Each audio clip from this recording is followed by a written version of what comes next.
Hello everybody, welcome back to another game collection video. Today I am going to do my GameCube collection and then also show off some games that I picked up for NES, GBA, and N64 since my last videos on those game systems. So let's just get right into it. First, I do want to talk about my history with the GameCube a little bit. So, I got my GameCube pretty late in the game, no pun intended. Back in 2005, I got it. My grandmother actually bought it for me for no reason except that I wanted one. And before that, the only game system that I owned was an NES. Except I did have my Game Boy Advance SP though. But yeah, my family wasn't really big into video games. Um, so we only had an NES. But I got a GameCube, and I'll show you the first game I got with it when we get to it. But the GameCube, I would say, is probably my favorite Nintendo console, and it's not just because of my history with it. I think the games on it are just really good. And at the time, I believe it was a pretty impressive console. I mean, it's a very small form factor, but has a bunch of power in it, at least for the time. But yeah, you had classics like Super Mario Sunshine, Wind Waker, of course, Smash Bros. Melee, which a lot of people still argue is the best Super Smash Brothers game. And in my personal opinion, the GameCube is Nintendo's best controller. Now I haven't that might have changed with like the Wii U professional, I don't know, pro controllers, professional controller. And same thing with like the Switch, you got kind of those more mainline controllers, but um the GameCube controller is just really good. For all ages. I find it really easy to show my niece and nephews how to play GameCube because I can say press the green button or press the red button or press one of the blue button on top or stuff like that, and tactfully it's very easy to tell which button is which because the A button is gigantic, the B button is small, the X and Y buttons are the bean shaped ones, and it's just like, what happened to that design? Why is every controller now just the four same sized buttons that look the same? I don't know. Just something about that GameCube design controller is just it transcends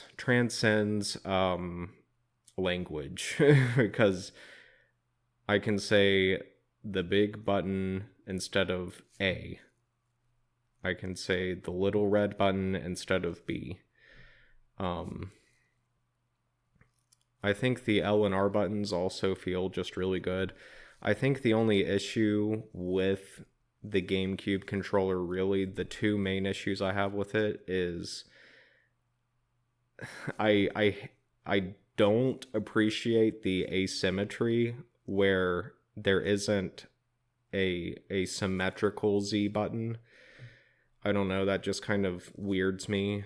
And also, it's not the best controller for first-person games. The C-Stick leaves a lot to be desired. I still like the C-Stick because it's kind of a cool evolution of the C buttons from the Nintendo 64 controller. The C buttons were yellow on that. And the C buttons were kind of meant for camera control. C buttons, camera, and the C stick on the GameCube controller is a proper evolution of that. It's not the best control stick for, like I said, first person games, but it does the job well enough, I believe. And one more thing I want to talk about the GameCube is the Game Boy player. The Game Boy player is so awesome on the GameCube.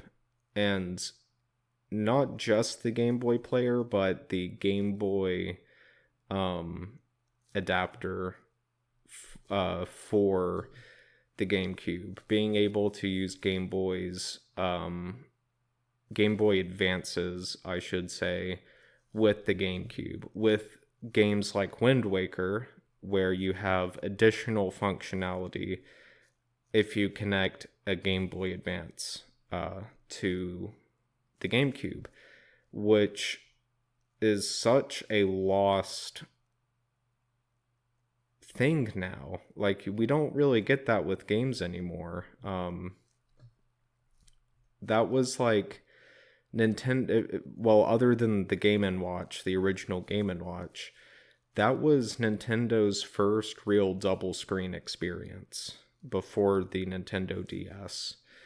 And I think it's a very underrated functionality, the fact that you can just connect the Game Boy Advance to the GameCube, and you can use the Game Boy Advance as a controller with the Game Boy player, which is my preferred way of playing. The one other issue I have with the GameCube controller is the D-pad. The quality of the D-pad is so poor. It's weird how they mastered the D-pad with the NES, and then after that, after the Super Nintendo, the quality of the D-pad has just regressed so much, and I don't get it. Like, for the D-pad was so underutilized on the Nintendo 64. Part of that is because side-scrolling platform games were not being made anymore because of the jump to 3D, which I think it would have been really interesting if we had a follow-up game to Super Mario World or Yoshi's Island that wasn't Yoshi's Story for the Nintendo 64 that used the D-pad. That's going on a tangent, though. I'll get back to the GameCube. But the D-pad on the Game Boy Advance is fantastic. So whenever I'm playing on the Game Boy player, I always connect my Game Boy Advance to the GameCube to use that as the controller, because the D-pad on the GameCube controller sucks, and using a control stick in replacement of a D-pad, in my opinion, is just terrible. You don't get the same responsiveness from a control stick as you do a D-pad. There is, I can't remember the name of it. I want to say it's the Hori gamepad for the GameCube, which is a very Super Nintendo take on the GameCube controller, and it's a very rare controller. It's very expensive, but if I had one of those, I would probably use that to play the Game Boy player with. Definitely look that controller up. It's a really cool design. It's, like I said, it's basically a Super Nintendo version of the GameCube controller. It just has a D-pad. It doesn't have control sticks, but from what I remember, it still has that A, B, X, Y layout that the GameCube controller has. But yeah, let's get into the games. One more thing I do want to add about the GameCube and its history is that collecting for the GameCube today is considerably expensive. Because when the GameCube came out and nobody cared about it really when it came out, it's other than the Dreamcast and maybe that Apple game console that I don't even know if it released, it is the rarest game console of the 6th generation. And like I said, of course, not as rare as the Dreamcast, but it's getting really hard to find games for the GameCube now, and prices are going up, or they have been up. I think they're going back down a little bit now, but my GameCube collection is relatively small, to be totally honest. Despite it being one of my original consoles I had growing up, I don't honestly have a lot of games for it, which is very unfortunate because it's such a good system. First, we're going to start with the GameCube games, and we are going to start with the letter A. The first game is an Acclaim sports title. It is All-Stars Baseball 2002. It's a sports game, so whatever, but I have not played it. But I'll show you, as always, the manual and the disc. I believe that's the disc. Yep.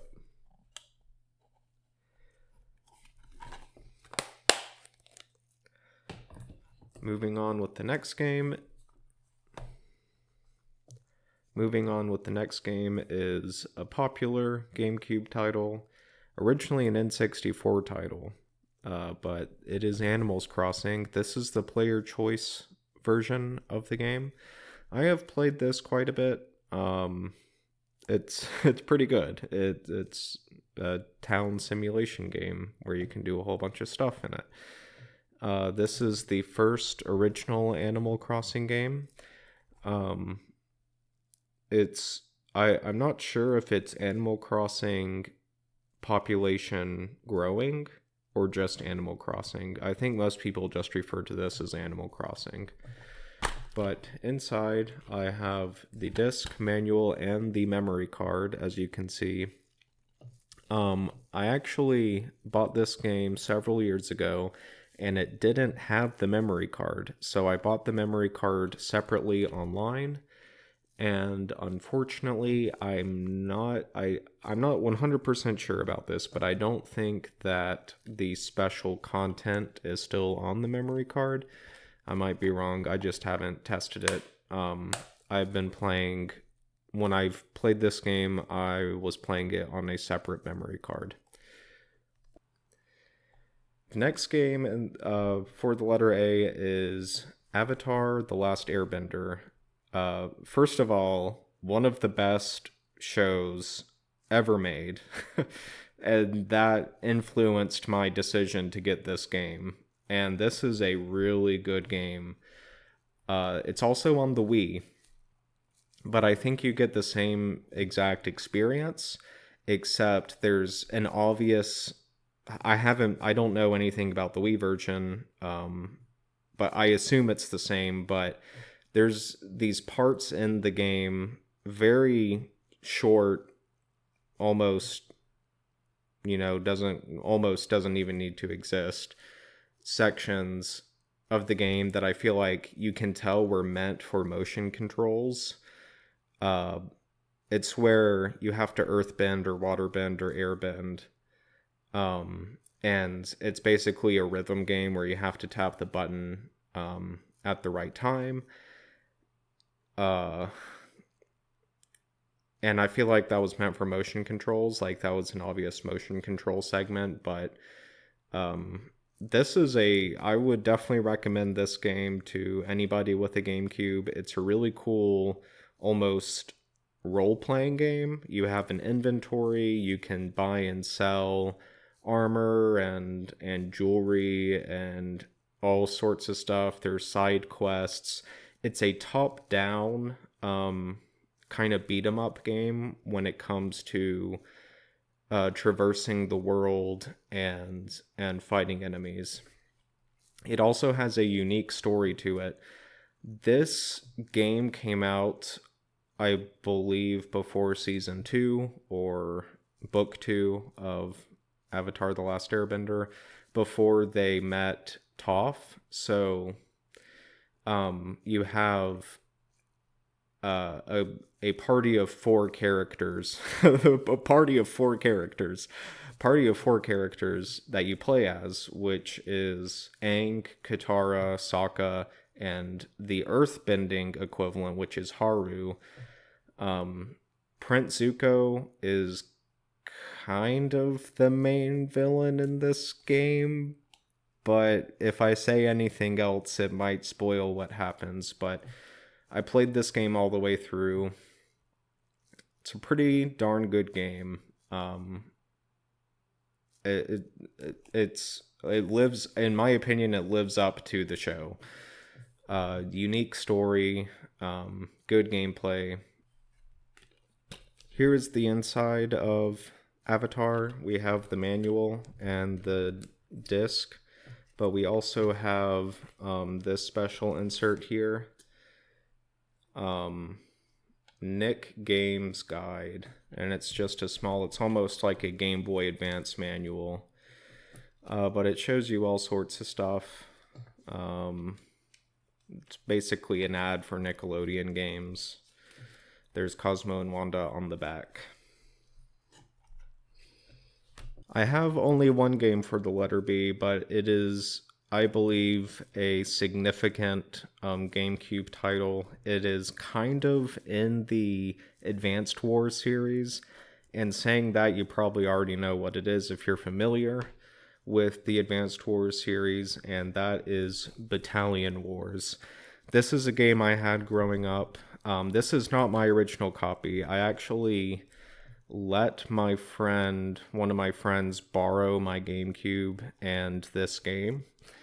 He gave me my GameCube back, but I never remember getting this game back from him, so I rebought this game years later.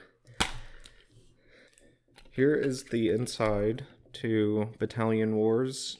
There's the disc and the field manual, as it says. And I don't think I have...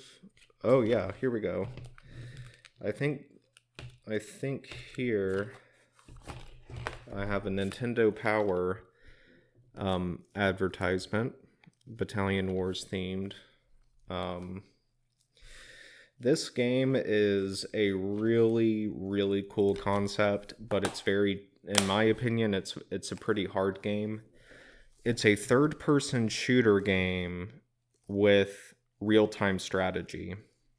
So basically, you are commanding your battalion, and your battalion can be made up of foot soldiers or tanks or other vehicles.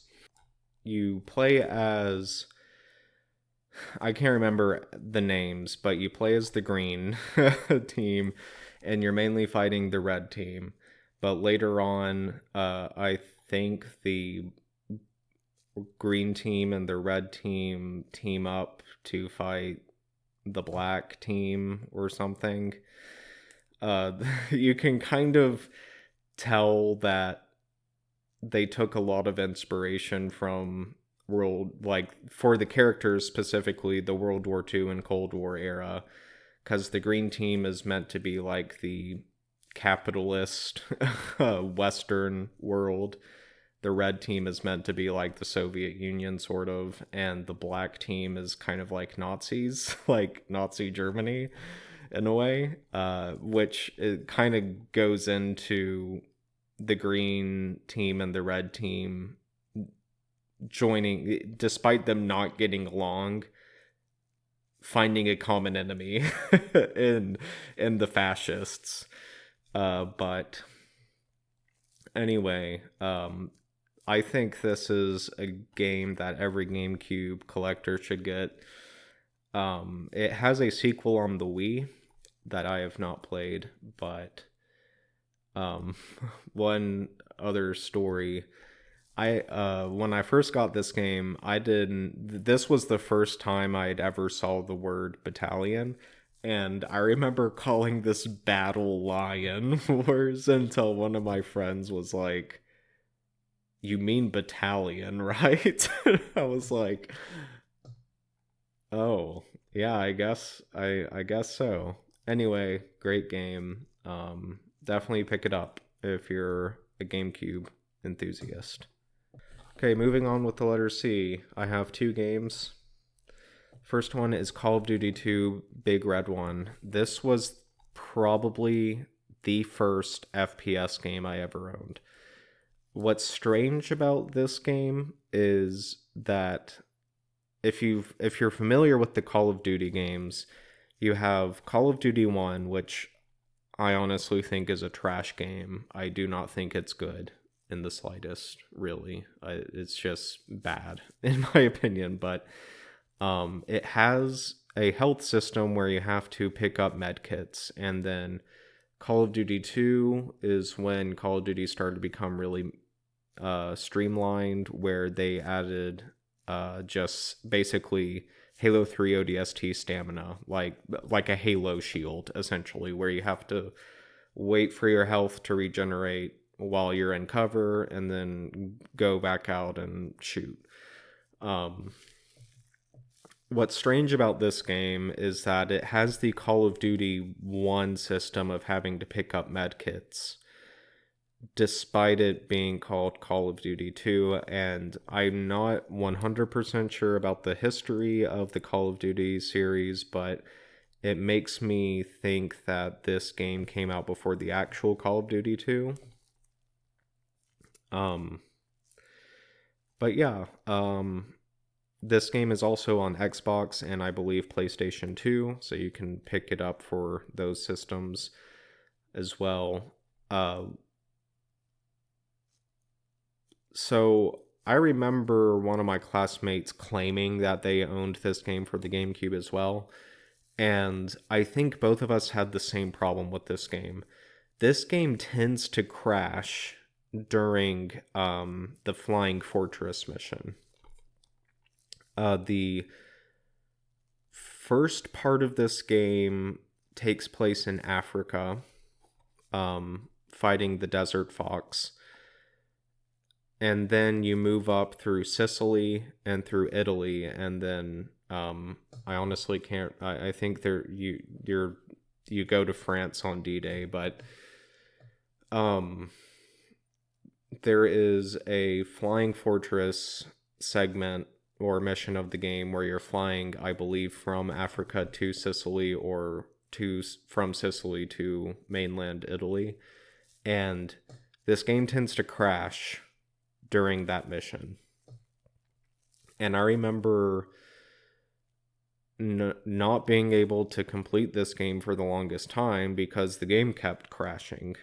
And eventually one day I just got lucky and the game didn't crash. And I was able to beat the rest of the game. There we go. Call of Duty 2, Big Red One. The second and final C game I have is Kids Next Door, codename Kids Next Door, Operation Video Game. I have not played this game. I bought this game a couple years back. I want to say back in 2017 I bought it. There's a disc manual, and it says on the front here, exclusive trading, there's some word amalgamation trading card inside, and there is that trading card right there, so that's cool. And I don't think there's any other inserts other than that trading card. Nope, doesn't look like it. But another cool show growing up. I remember really liking this show. I remember the final episode where number one goes to the moon or in space or something. I remember that being just really cool, but don't have any experience with this game, so we're going to move on to the letter D. For the letter D, I have one game, and it is Dave Mirra Freestyle BMX 2. I bought this several years back. Disc, manual. I have not played it, but here is an insert. Oh no, that's not an insert. That's just part of the manual. It's just return mail, whatever, thing. One cool thing though about this game that I have read about is that you can make your own, build your own BMX park, which is really cool. I always love user content creation in video games. It also says here on the back, bonus Nintendo GameCube features, 2 additional levels, and super high-res graphics. So we'll have to maybe get the Xbox or PS2 version of this game and see how much better the graphics are on the GameCube. This is also an Acclaim sports title, but here it's branded as Acclaim Max Sports. But we'll just move on with the letter F. I have one game for the letter F, and it is a movie tie-in game of one of the greatest films of my generation, Finding Nemo. This is Player's Choice. I will show you the disc and the manual. I have not really played this. This, I think, is a Traveler's Tales. No, THQ. Excuse me, it's THQ, not Traveler's Tales. At least I don't think it is. No, it's just, I don't see it anywhere, but maybe it is Traveler's Tales. But I don't see it anywhere. Yeah, it is. I do see Traveler's Tales. Okay. My memory serves me correct. It was before they changed it to their modern day TT logo. Yeah, I've played far more of the Game Boy Advance version of this game, but there we go, Finding Nemo. We're going to go on with the letter G, and I have one game. It is Gun. This is a Western game, which is really cool. It's, I guess you could compare it to Red Dead, but this game is also, you can get it on Steam. It's also on Xbox and PlayStation 2. Here is the inside of it. Disc and manual. And on the manual, we have Justin written right there with a heart on the letter I. Sweet, sweet Justin. I have no idea who Justin is. I got this, I'm pretty sure, at GameStop back in the day. This is an Activision game, and I played it. I've never completed it, but I played it way back when, and I really don't remember too much about it at all. But there's Gun. Okay, moving on to the letter L. I have, let's see, 1, 2, 3, I have 5 games for the letter L. The first one, I actually just got the day of this, I'm making this video, and it is Legend of Zelda Collector's Edition, not for resale. I saw this complete disc manual, had to get it. This has the original NES Legend of Zelda, along with Majora's Mask and Ocarina of Time, or as I like to call it, the Macarena of Time. It also has a playable demo of Wind Waker, which is the next game. No, not the next game, but it's going to be one of the following games. But I've never beaten Ocarina of Time or Majora's Mask. I'll show off one of those games later on in this video when I get to games that I have picked up recently or since my older videos. But we'll just move on. Oh, I should say this. I remember one of my friends growing up had this. He did not have the Nintendo 64 original Ocarina of Time, but he had the GameCube version. I remember we booted up Ocarina of Time, and we started playing it. And the opening cutscene where it's the viewpoint of Navi flying through Kokiri Forest. When we saw the kid trying to pick up the rock, both of us completely lost it, because to us it looked like the kid was doing something else to the rock, and us being very immature children, that was the funniest thing in the world to us. So yeah, Legend of Zelda Collector's Edition.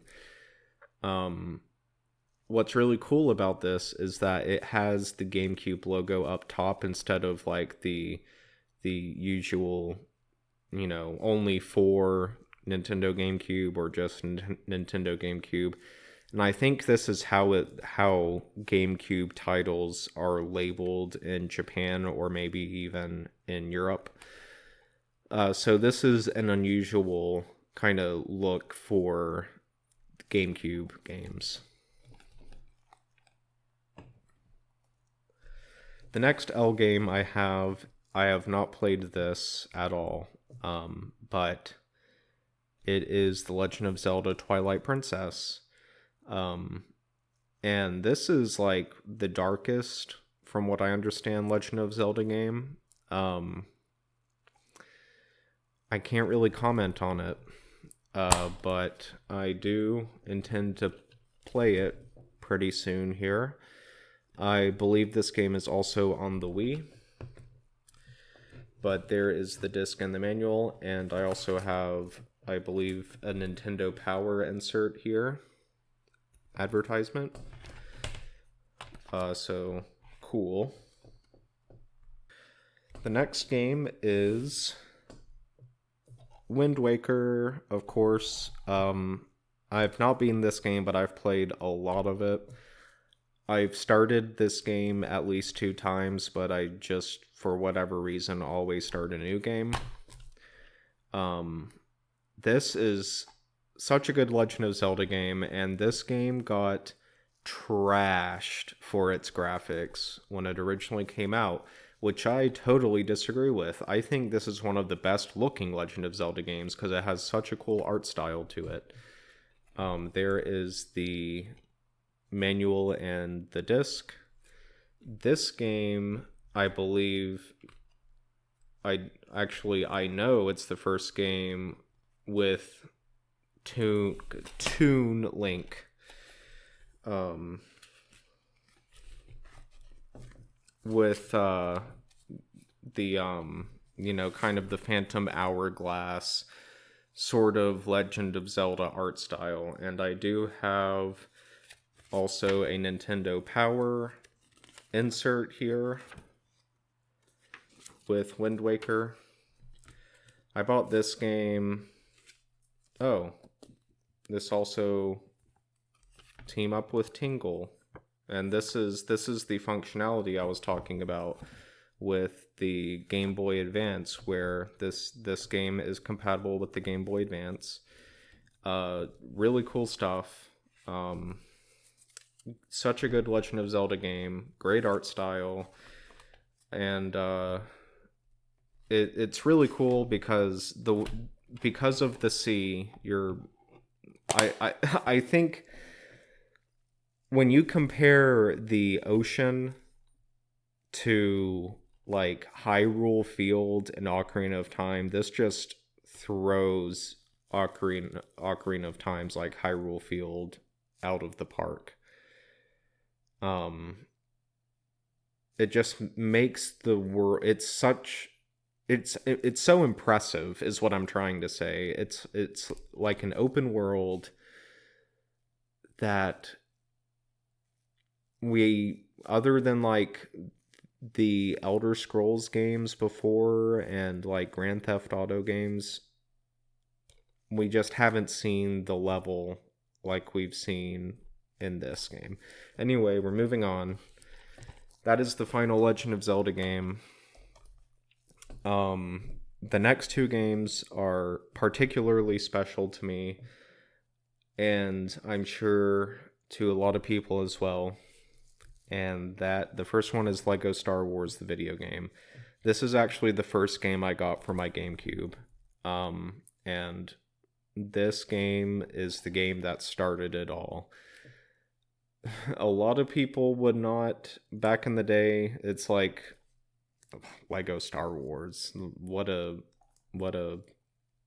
cash grab, just shovelware. No, this is not this is a great game. If you go to Steam right now and get Lego Star Wars The Complete Saga, or Saga if you are Australian or English, I'm sorry, but man, Lego Star Wars the video game, like I said, the game that started it all. Disc, manual, man, what can I say about this game? I don't know. It just am so speechless. This is such a nostalgia trip for me just looking at this. Unfortunately, I believe the manual is in black and white. It is. It looks like it's so hard to get these manuals out because of this lip right here. Makes it near impossible to get them out.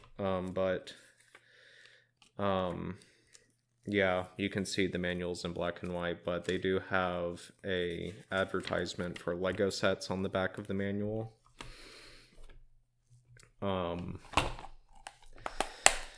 Yeah, this game's awesome, and just to kind of complete the Lego GameCube experience, here I have Lego Star Wars 2, the original trilogy, sequel to the award-winning Lego Star Wars video game. I remember I got this game for Christmas. I remember my friend got this game for Xbox 360. So this tells you that this is a cross-generation game. My friend got this for his Xbox 360, and I was like, man, I love the first game so much, and this looks like such an amazing evolution of the first game because, first of all, I wanted to talk about this game just a little bit more, Lego Star Wars 1. This game came out before Revenge of the Sith, so you could potentially spoil what happens in Revenge of the Sith by playing this game, which I think is hilarious. And because this game came out before Revenge of the Sith, they had to rely on original trilogy soundtracks for Revenge of the Sith. So when you play this game and you play the Revenge of the Sith levels, you're not hearing the Revenge of the Sith soundtrack. You're hearing like a New Hope soundtrack, Empire Strikes Back soundtrack, that kind of thing. They fixed that in the Complete Saga. You do hear the Revenge of the Sith original soundtrack when you play Complete Saga. Anyway, going back to Lego Star Wars 2, this game is such a massive improvement on the first game. You get different character types, you get bounty hunters, you get now I'm blanking on it, but you can like put on stormtrooper helmets to access stormtrooper doors, that kind of stuff. This also heavily improved, much needed improvement on the vehicle levels. I would say on the original Lego Star Wars game, the only good vehicle level, in my opinion, is the battle over Coruscant, the first level of Revenge of the Sith.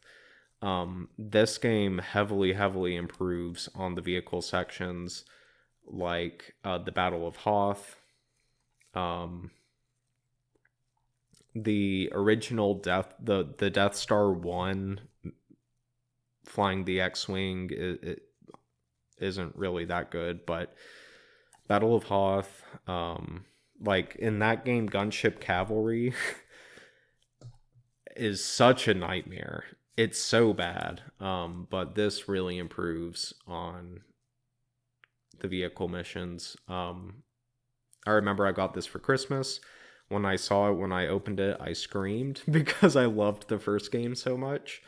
Um, oh yeah, character creator, which is, man, it's such a shame that the Skywalker saga does not have the character creator, a character creator, because that was a big selling point to this game. I remember commercials airing for this game, and they added like Santa Claus parts, so you could build Santa Claus. Um, yeah, I feel like the complete saga had the best character creator. Every single Lego Star Wars game since has just had such an inferior character creator or hasn't had one at all, which is a really big shame. But anyway, that is the letter L. Moving on with the letter M, I have two games.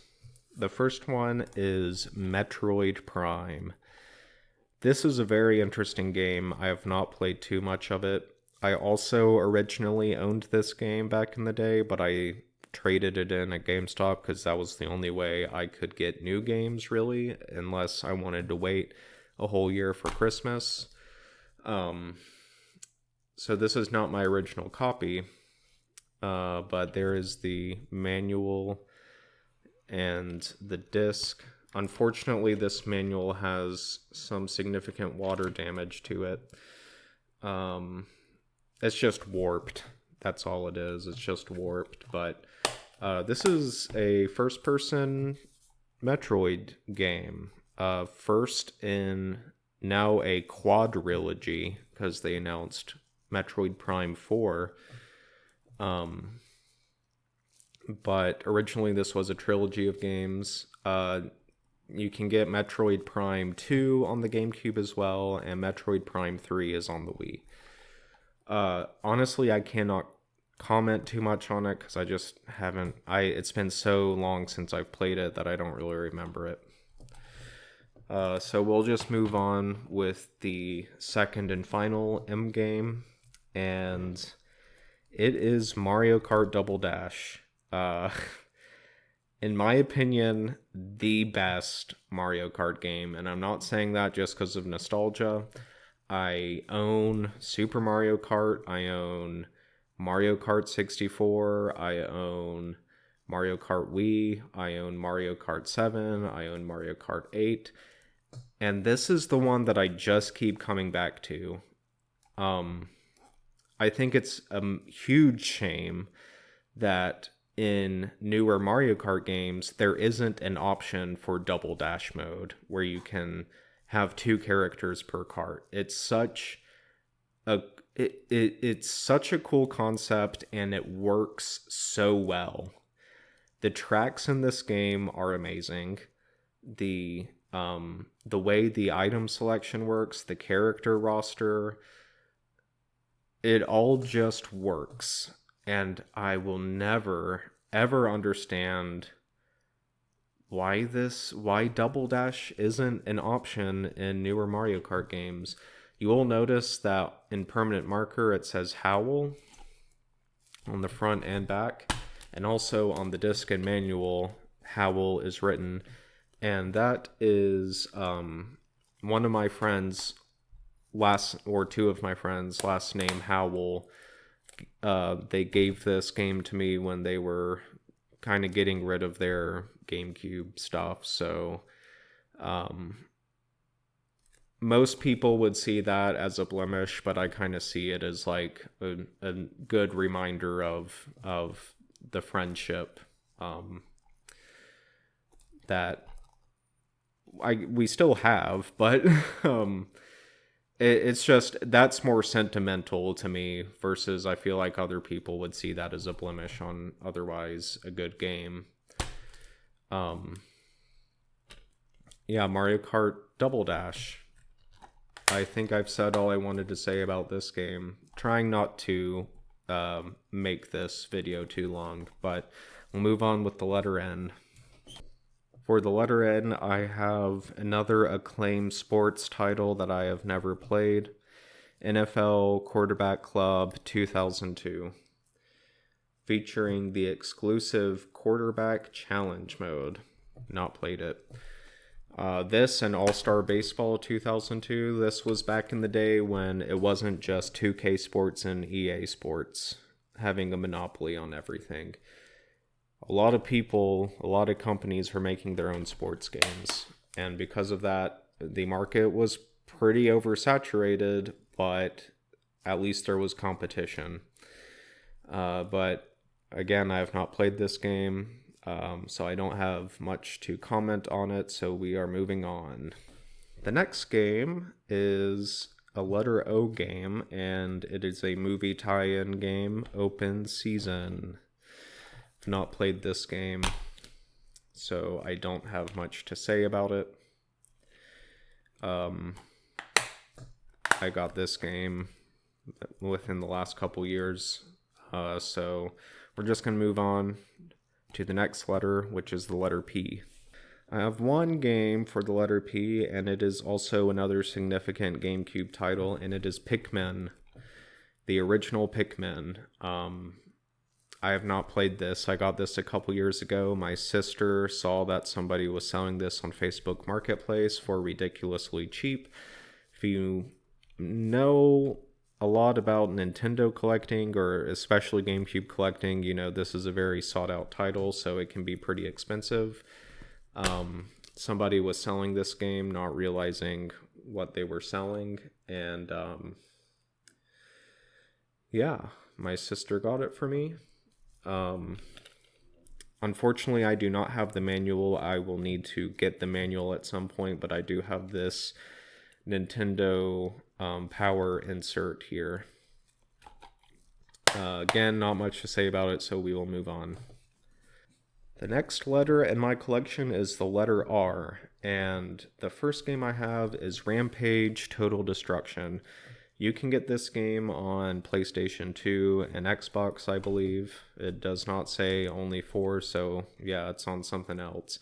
I got this game back in the day because I played War of the Monsters on PlayStation 2, and I did not have a PlayStation 2, and if you've played War of the Monsters, it is such a banger of a game. And I'm like, and of course, I'm pretty sure it was a PlayStation 2 exclusive. And I'm like, man, I really need my War of the Monsters fix.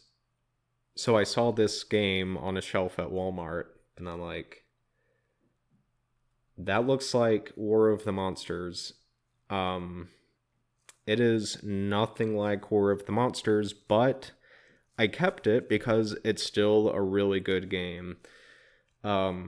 Rampage was originally an arcade game, and what's cool about this game is that you can play like an emulated version of the original arcade game. And this game plays basically like the arcade game. It's very cartoony. Basically what happens in the story is that there is a soda that people drink that turns them into mutants, and it's very comical.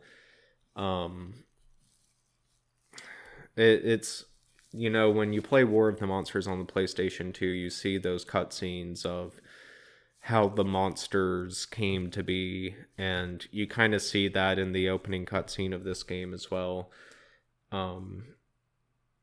Anyway, we will move on with the next R game.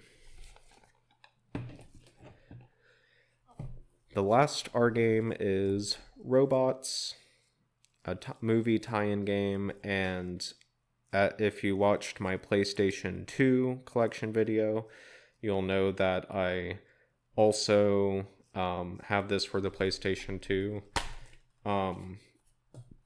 Unfortunately, I do not have the manual for the GameCube version. I do have like this movie ticket stub here for the movie, which is cool to have. I played some of the PlayStation 2 version, and I played a lot of the Game Boy Advance version. This is basically the same as the PlayStation 2 version, if I'm guessing correctly, because that's usually how these go. But not much to say about it, so we'll move on.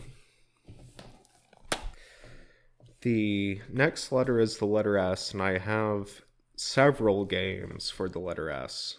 So what we're going to do is I have them kind of split up here. The first one is SpongeBob SquarePants Lights Camera Pants. I have not played this game, but this is, from my understanding, kind of a Mario Party type game. I've beaten the Game Boy Advance version of this game multiple times. I really like it, but that game is kind of an adventure platformer, very different from the GameCube version. And I'll show you the inside here. Disc and manual, and I believe that's all. I don't think there's any inserts. Oh wait, yeah, maybe there is. No, that's just part of the manual, I think. Yeah.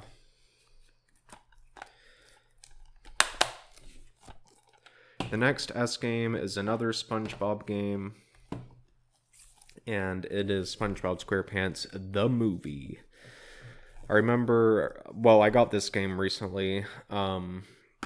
My neighbor and friend had this game, and I remember playing it. I don't have the manual. I thought I had the manual. I guess I don't, but I do have a Nickelodeon Games insert here, which I will show off if I can get it out. Like I said, getting these GameCube things out is a huge pain. Nick Games catalog. Yeah. I've played this game a little bit. I have a little bit of experience with it, but there's the disc.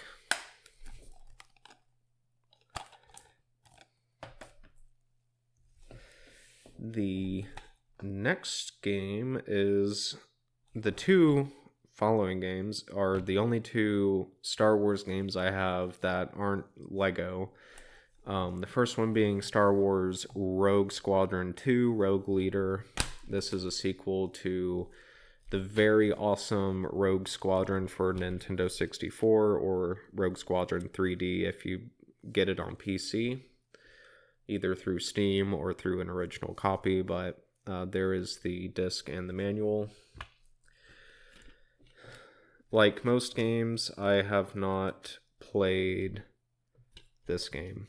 And same thing with the next game, which is Star Wars Rogue Squadron 3 Rebel Strike. I got this game recently. It still has the price tag on it. I don't think I paid $20 for it, though. That might be an older price tag, but disc, manual, and I think I have an insert here if I can get it out.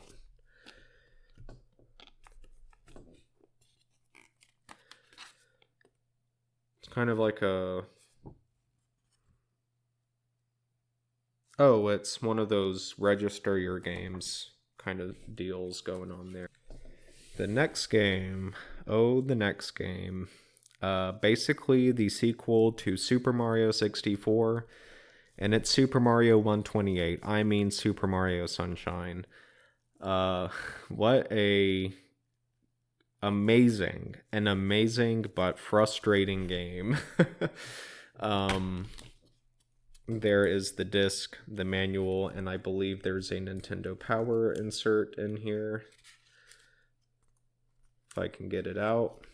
I always have trouble.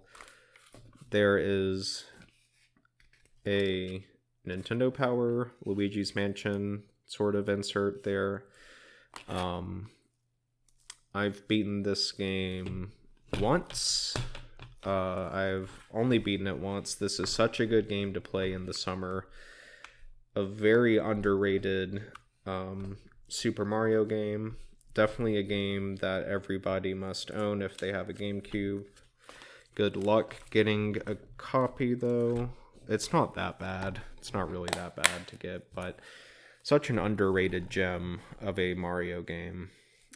Fortunately, sort of fortunately, they ported it to Switch with the 3D Mario All Stars, but that was a limited release because Nintendo sucks and they hate their fans.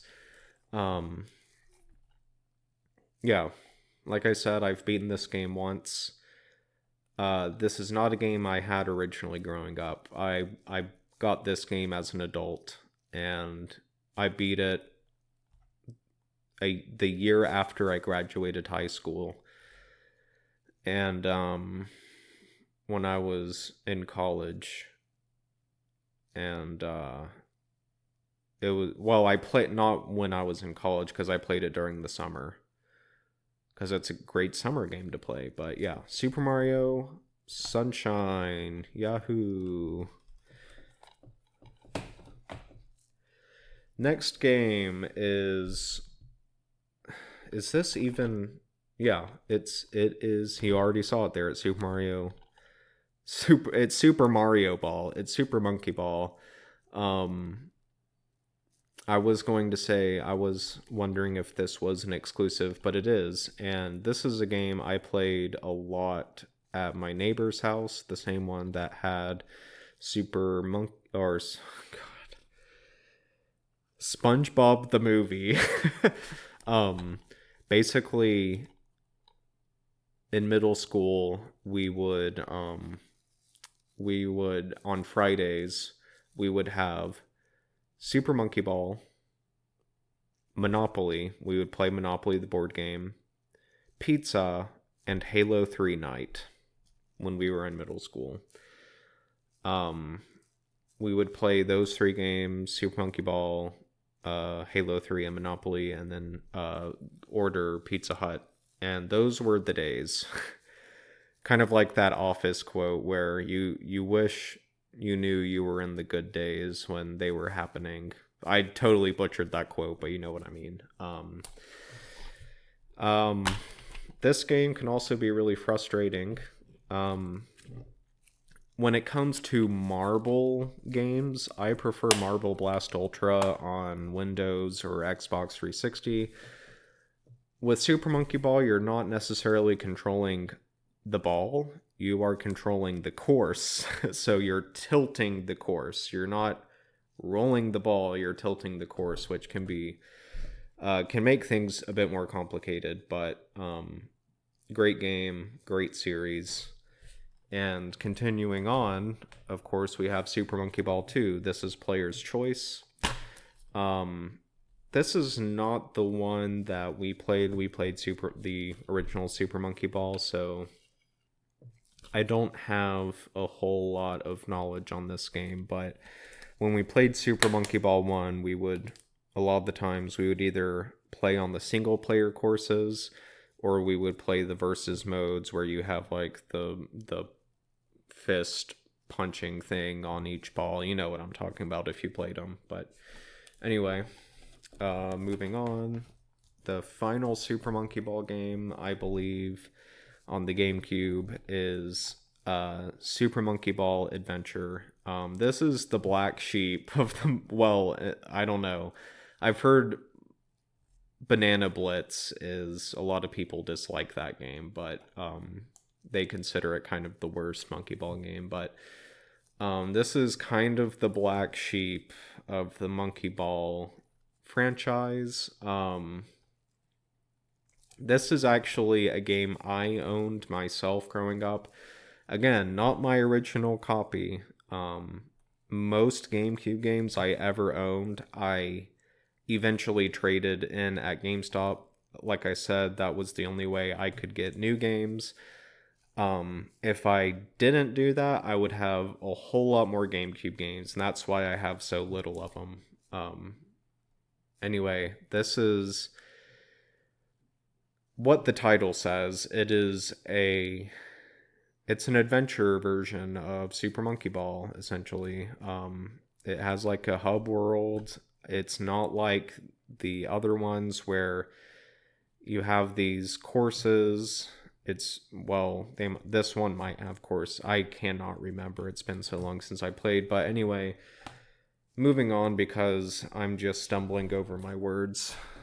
The next game is the Mac Daddy of the GameCube, Super Smash Bros. Melee. This is bestseller.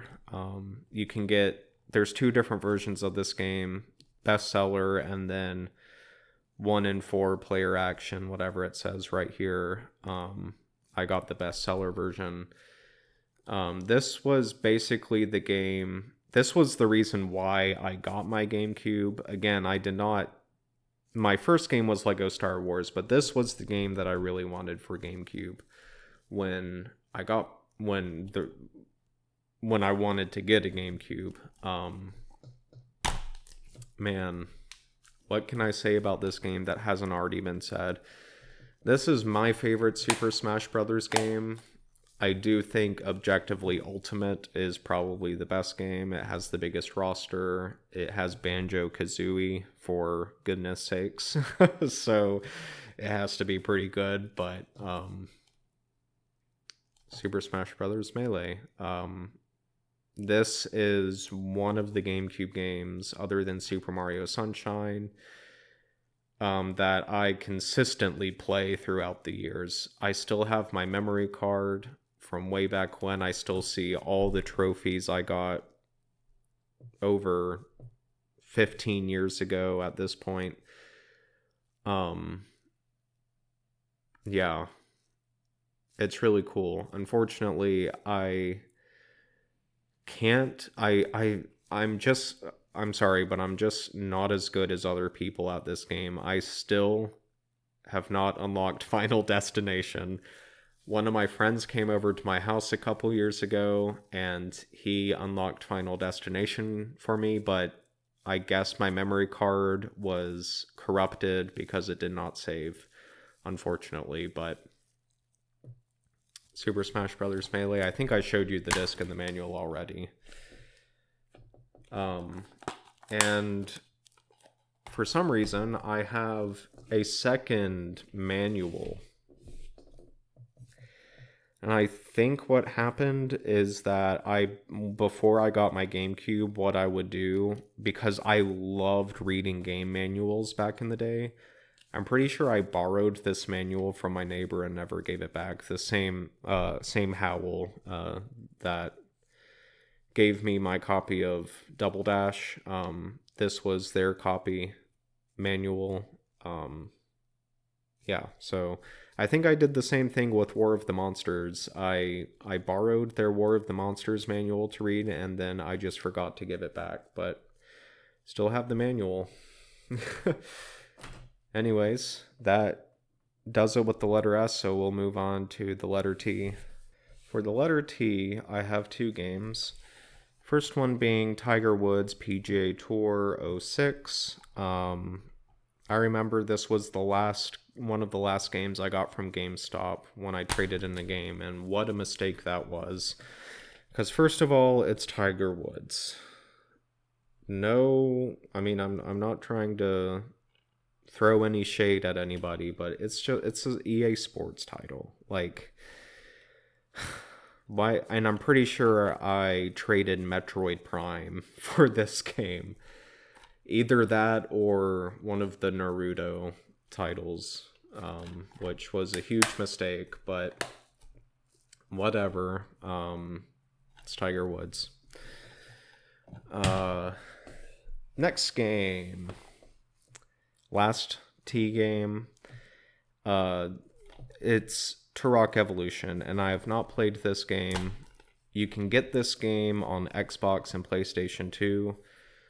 I believe, but it only felt appropriate to get this on GameCube, considering that Turok 1, 2, and 3 was on Nintendo 64, just to complete that Turok Nintendo experience, even though I still don't own Turok 3 for the Nintendo 64, but it just felt right to get this for the GameCube specifically, despite I have not played this game, so I don't know how the first-person shooter controls work. I don't know if it's twin stick like Halo, or if it's more like Metroid Prime or GoldenEye.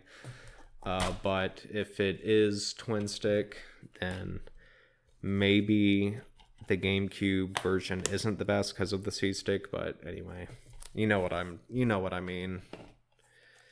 Moving on with the letter W. The only game I have for the letter W is an exclusive GameCube title, and it is Wave Race Blue Storm. Basically the sequel to Wave Race 64. There is the manual and the disc. I have not played this game, but I got this several years ago just to fill in my collection. There is an insert right there, Nintendo Power, I believe. But yeah, complete in box Wave Race. The only Z game I have is Zoo Cube. What a strange game. This is a puzzle game. I have played some of it. The game starts off like an Eiffel 95 music video, the opening cutscene, and Bonzi Buddy is also in this game. A purple monkey, literally, is in this game. Kind of just a puzzle game. On the back it says Go Ape. Yeah, Zoo Cube. Puzzle game. I've said that about 3 times already. It's an okay title. You can get it on Xbox, I think. PlayStation 2, I think. It's a whatever game. Acclaim. The final thing I want to show off is kind of a game, sort of. Not really. It is the Game Boy Player disc. I lost the box at some point. I still have the cardboard sleeve. I lost the box, but I still have the disc and the sleeve for it. But yeah, I got it when it was retail, and I think I got one of the last units, probably. But because my brother bought it for me and he told me how hard it was to find. But that's my GameCube collection, all finished up there. So we will move on with some of the stuff that I got since my last videos. I'll show you the one game I got for PlayStation 2. It is Kate and the Hate, or Cat in the Hat. I do not have the manual for it, but I have the disc. Got that game based on the movie that came out around the same time, the really weird one that I personally think is kind of funny, but Dr. Seuss's wife sure did not think it was funny at all, based on what she had to say about the movie. That does it for PlayStation 2, but I have one NES game, and it is A Boy and His Blob. There it is, and I have the manual for it as well. I actually got this today, the day I'm filming. So that's the one NES game I got. And I got 4 Nintendo 64 games. I got them for $22 each. First one being Super Mario 64, and I call this my Simpsons Super Mario 64 copy because Mario was strangely yellow on the label here. This whole label is kind of tinted a little, just a tiny bit yellow. No, it's just Mario and maybe the fire a little bit, but in my Nintendo 64 collection video, the copy I showed off was Player's Choice. This is not Player's Choice. This is just the typical copy. The next one is Star Wars Episode 1 Racer. This is just a far cleaner copy with less, it doesn't have any scratches on it or discoloration like my original one does. So there's Episode 1 Racer. I have Legend of Zelda Ocarina of Time. Yeah, it's not the gold cart. I don't even know if a gold cart of this game exists, but it's just the gray cart. This is a flawless copy. It doesn't have any scratches even on the label. It's just perfect. And then the final Nintendo 64 game is actually my most valuable Nintendo 64 game now. And like I said, I got this for $22, but it's really valued at like 140. It's Castlevania Legacy of Darkness. I've not played it. But yeah, there we go. That's the update. That's my GameCube collection. And the updates I have to my other collections. So thanks for watching. Next one I will do will probably be Super Nintendo. You can watch out for that one pretty soon. I'll also do an update video just updating you guys on kind of what I plan on doing in the future for this channel, as well as an update to my health situation. Oh, forgot. I did get this game, Game Boy Advance. This is Kong, the Eighth Wonder of the World. My friend got this game for me. He said this was one of his favorite Game Boy Advance games growing up, so he got me a copy of it. I have yet to play it, but I believe it's a tie-in game to that King Kong movie that came out in the 2000s featuring Jack Black and whoever else. I think Jack Black was in it. Might be wrong about that, but anyway, like I said, look out for that update video coming soon, because I'll go over kind of what I would like to do, health permitting, and if I have the time to do it. But yeah, thanks for watching, and I will see you in the next video. See ya.